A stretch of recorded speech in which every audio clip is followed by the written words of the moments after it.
प्रभु यीशु मसीह के मधुर और मीठे नाम में आज दिनांक 22 सितंबर दिन सोमवार को हम आप सब श्रोताओं का हार्दिक स्वागत करते हैं।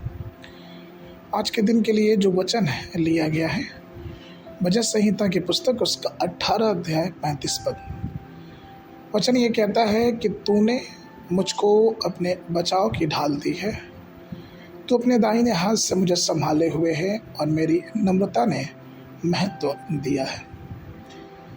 प्रियो, आज का विषय है 3 उपहार। जो पद अभी हमने पढ़ा, इस पद में हिंदी के अनुवाद बाइबल में तू शब्द 2 बार आता है और यह शब्द परमेश्वर के 3 विशेष उपहारों को उसके डरवैयों के ऊपर प्रकट करता है। सबसे पहला यह प्रभु की ढाल।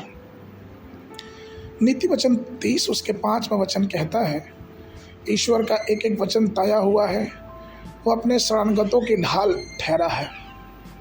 प्रियो, एक ढाल एक सैनिक को सुरक्षा प्रदान करती है।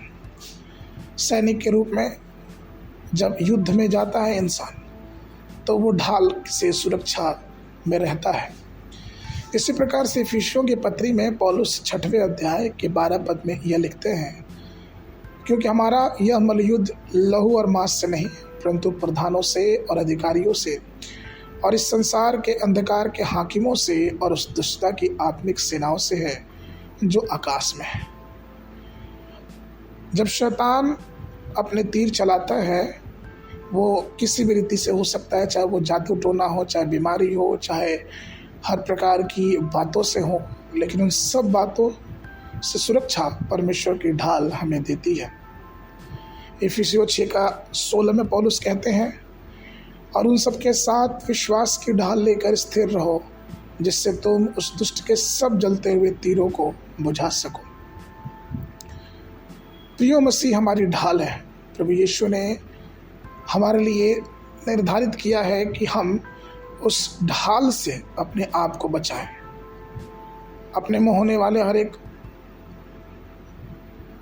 तीरों को जो हमारे विरुद्ध उठते हैं, उससे अपने परमेश्वर के द्वारा दी हुई ढाल से अपनी रक्षा करें।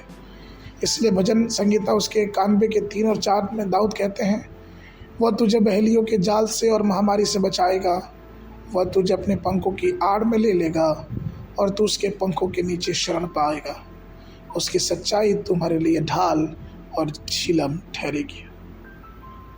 दूसरा जो उपहार है वो है प्रभु का दाहिना हाथ। व्यवस्था विवरण उसका 33 अध्याय 27 पद कहता है कि अनादि परमेश्वर तेरा गृह धाम है और नीचे सनातन भुजाएं हैं। वह शत्रुओं को तेरे सामने से निकाल देता और कहता है, उनको सत्यानाश कर दो।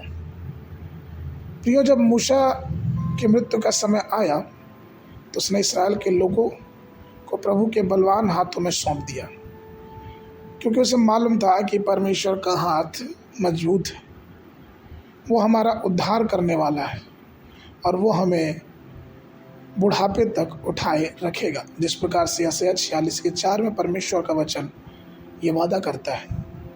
तीसरा उपहार जो परमेश्वर ने दिया वो ये है प्रभु की नम्रता। दाऊद आनंदित होकर यह कहता है कि तेरी नम्रता ने मुझे महान बनाया है। ये सच है प्रियो। दाऊद जो कि भेड़ बकरी चराने वाला मनुष्य, उसे परमेश्वर ने राज्य अभिषेक दिया, उसे परमेश्वर ने ऊंचा उठाया। ये 3 उपहार जो परमेश्वर ने हमारे जीवनों में दिया है, आइए हम आज इस उपहारों को अपने जीवनों में लेके चलें, जो कि प्रभु की ढाल, प्रभु का दाहिना हाथ और प्रभु की नम्रता है।